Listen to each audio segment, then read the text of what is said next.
Hello everyone. In this video I'll be answering the question, what are the Bailor obligations? The owner-operators or Bailor's obligations include the following.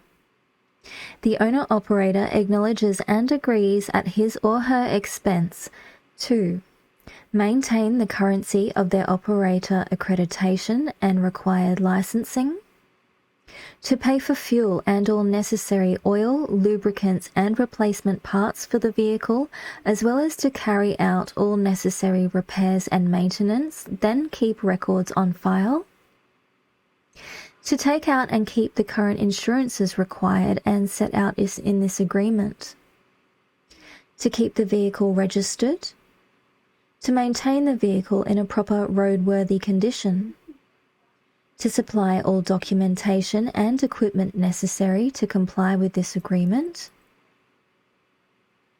The owner-operator or driver is restricted to contact any customer outside working for them and not to take any personal bookings.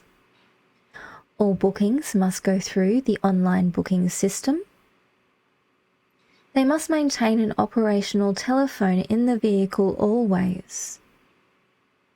The operator is responsible for promptly paying any traffic, parking or similar infringement penalties. They are responsible for data to keep and data to report, and must comply with all public passenger Personalised Transport Amendments Regulation 2018 link provided. To learn more about this agreement, please continue to our next video, and thank you for watching.